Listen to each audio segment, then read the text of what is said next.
They lost that because the House of Lords wouldn't have it. Basically, some crossbench peers, led by Lord Justice Wolfe, thought that this was constitutionally wrong, and they would have to have some form of public inquiry, so they did. Nevertheless, as we shall see in a moment, the Conservatives were much better prepared that time around than Labour. So what we then got is gerrymandering by consultation. It changed in its nature somewhat with the 2011 Act, but it was still there. And the opportunity was still there for the parties to go along to the Boundary Commission through written representations, and there are 3 stages when they can make written representations, and convince the commissions to change their recommendations to alternative sets of constituencies, which should be to the Conservatives' benefit. So, in a sense, what we have is that the Conservatives went along with the Chartists. Only one thing that didn't go with, they went for equal electorates, but they didn't quite go for 300, but they did muddy the water.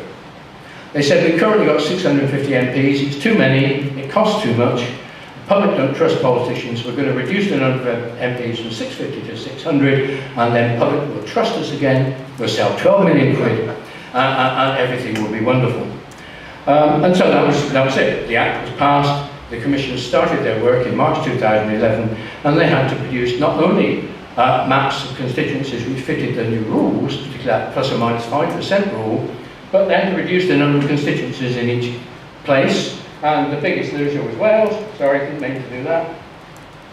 The biggest loser was Wales. Wales currently has 40 seats. Wales would have lost 10 MPs, a reduction of 25% in its number of MPs, as a consequence of the equal quota. The Welsh quota was around 55,000. The English quota was well over 78,000 if you'd gone on the old rules. By bringing them both to 76,000, Wales loses 10 of its 40 MPs, which wasn't in Labour's interest. And so off we went. The review started in 2011. The commissions had a massive job to do, which they're only partly prepared for because they didn't get the data until February 2011. But within 6 months, with the exception of Wales, the other 3 commissions had produced their recommendations for all the constituencies in their country in September, October of that same year.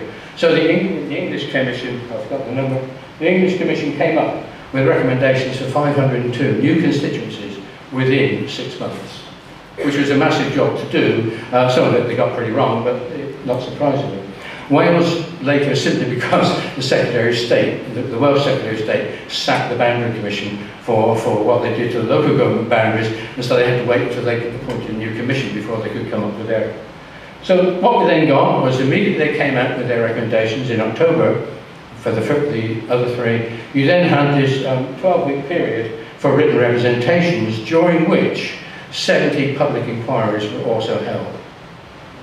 Those could only be for a maximum of 3 days. Some of them were continuous. Some of them were virtually non-events. The biggest non-event was Sheffield, where the Assistant Commissioner and his staff sat in a room all day and 2 people turned up to give evidence. One other lady came in and she was only getting out of the rain.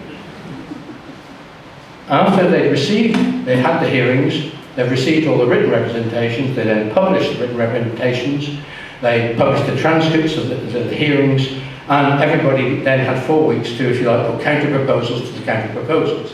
So they could write in and say, the Conservatives could write in and say, we don't want like what Labour said about Swindon.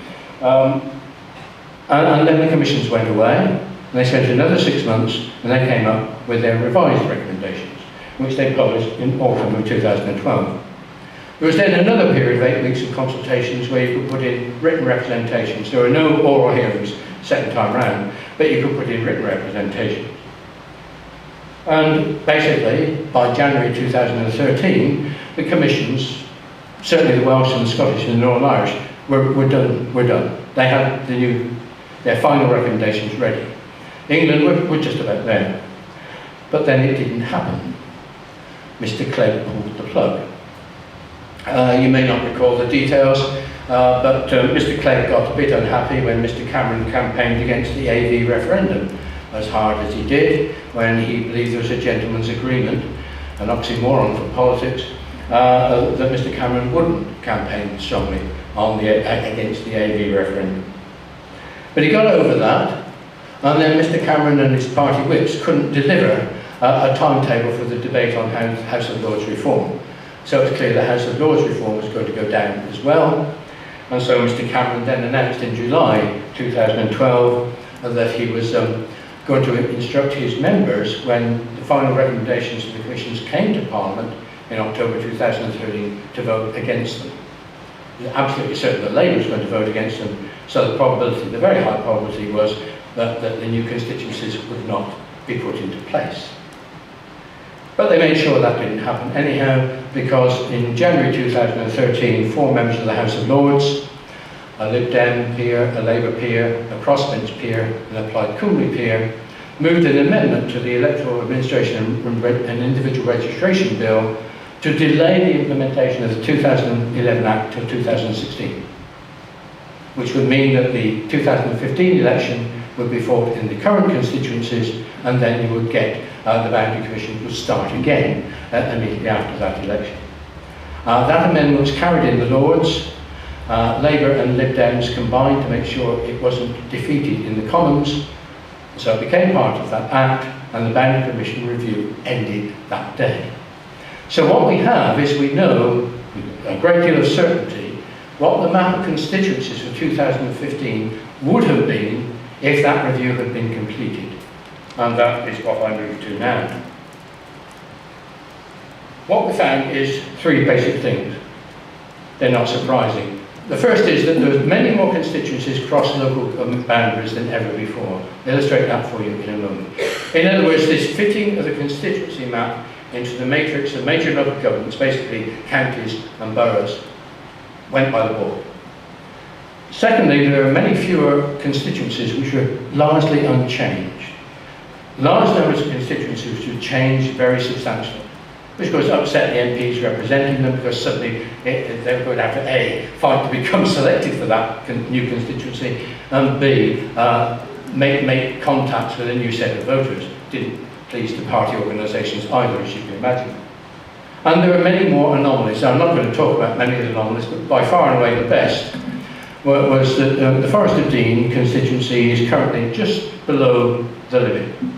The Gloucester constituency is just above it. Unfortunately, moving one ward, which is the building blocks, from Gloucester into the Forest of Dean wasn't easy, because there's a river in the way.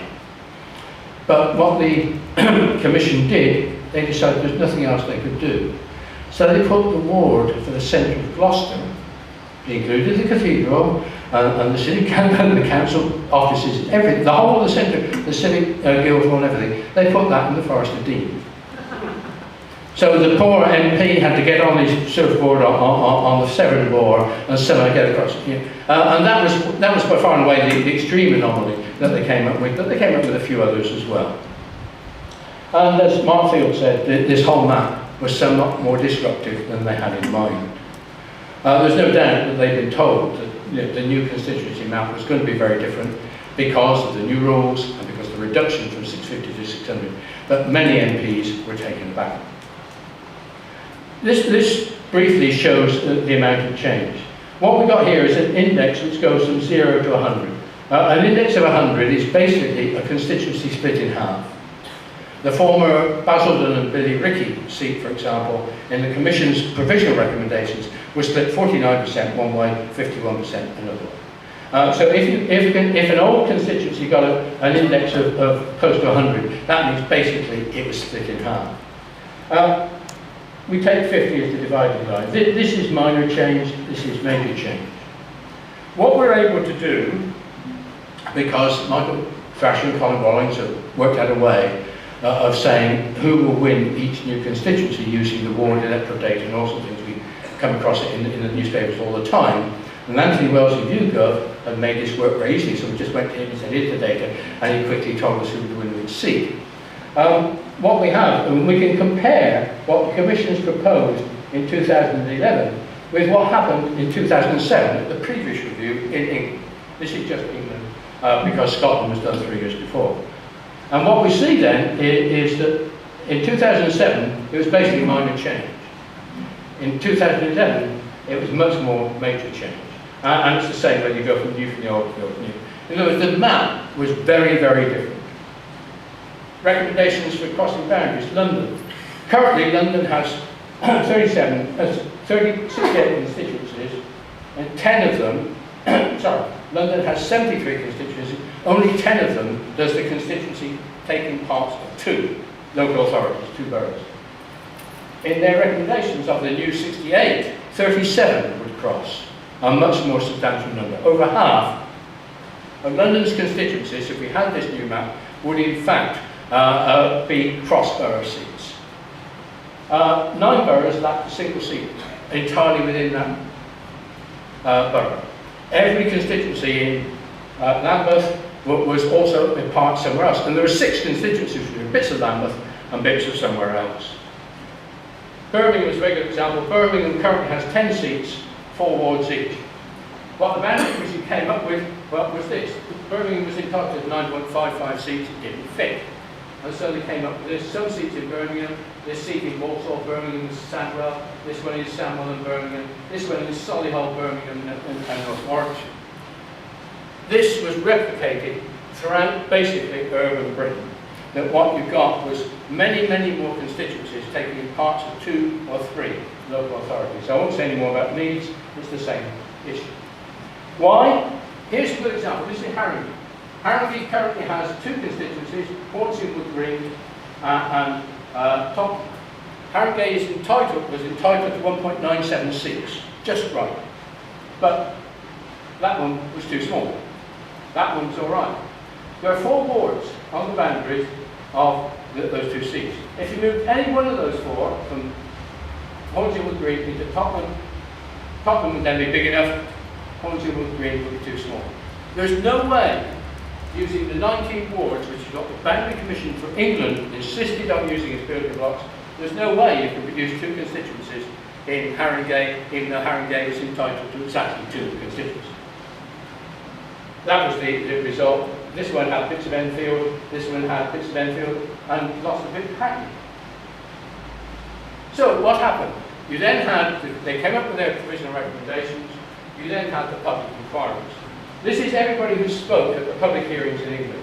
And basically you see that 1,200 people spoke, 410 of those were associated with the Tories in one way or another, 290 with Labour. Only 363 were not party affiliated in any way, and only 226 were what we could call the general public. MPs, of the 650 MPs, 309 Conservatives, 110 of the Conservatives didn't bother to put in any written or oral representation. Over half of the Labour MPs did. Why? Well, there are 2 sets of reasons. Firstly, Labour were chaotic. In 3 parts of the country, they didn't put in as a party a complete alternative set of new constituencies. They just couldn't get the locals to agree. Secondly, MPs who said, well, I'm going to have a safe seat anyhow, there's not much point. And a few of them, of course, were going to retire. So what you got was MPs, particularly Tory MPs, who were incredibly well organised, who got all their MPs, wherever they wanted to get changed, to go along and give evidence. And what happened? This is the last bit. What would have happened? Well, this is the biases, as I showed you, for the 2010 general election. 54 seats to Labour, electorate size worth 18 of that. If we work out the results in the Boundary Commission's provisional recommendations, the electorate size would have gone, because they all had to be equal. But what we get then is the abstentions has hardly changed, not surprisingly, but the Conservative pattern has been made more efficient, purely serendipitous. So basically, the pro-Labour bias has been halved by reducing the number of MPs and changing the rules. You then got each of the 3 parties putting in what they wanted.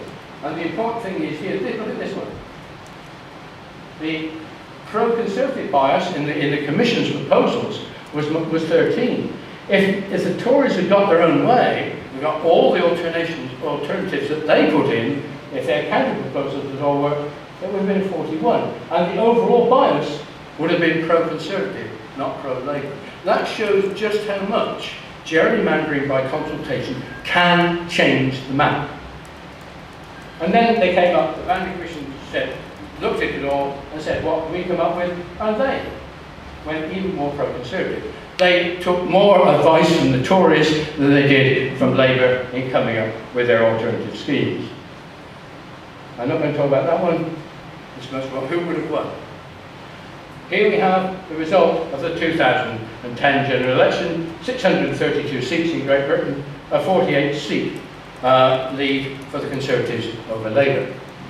With the Boundary Commission's provisional recommendations, with 50 fewer MPs, that lead would have been 68. 20 more seats by changing the rules and reducing the number of MPs, especially in Wales and Scotland. Then the parties came along.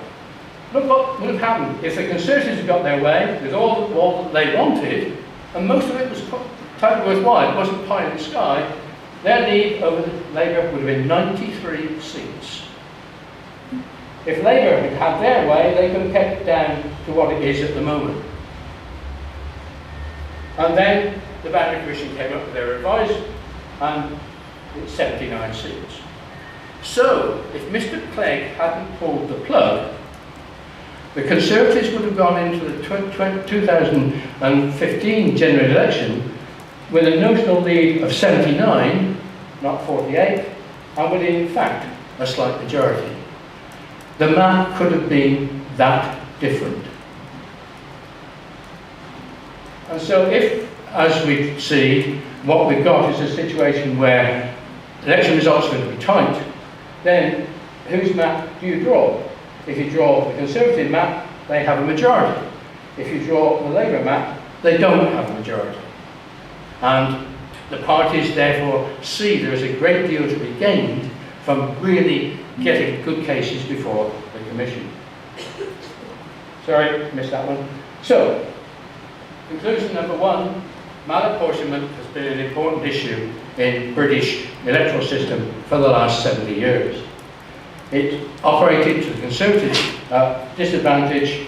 Its removal would clearly work in their favour. Gerrymandering by consultation is feasible within our non-partisan procedure, and its effect can be significant when the expected outcome is tight. Electorally, the major disruption by implementation of the new rules, this time by the Commission in this aborted review, would have paid off substantially for Conservatives. The 2011 Act, if implemented in time for the 2015 election, would have substantially advantaged the Conservatives, or they would say, removed the disadvantage that they had faced beforehand. But because of the political issues, in fact, it was aborted.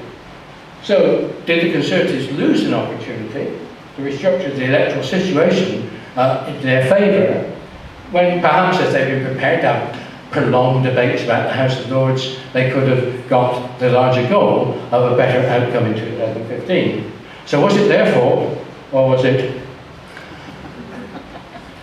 And it will all start again in 2016. All the 2013 Act did was delay. So in 2016, the Boundary Commission will start all over again. They can't start with the map they had nearly completed in 2013 because the population has moved. In lots of parts of the country, they've drawn new maps. The local government commissions have drawn new maps, and the population has moved between countries. On the current data, Scotland would get an extra seat. I was assuming what happens or doesn't happen on my son's birthday in September. And the southwest of England will lose a seat because Scotland's electorate has increased relative to England's over the 4 years since this happened. So everything is there to play for again. All I can say is what the parties are doing at the moment is wondering if they can change the rules somewhat, and it might not be as disruptive as they feared. Thank you very much.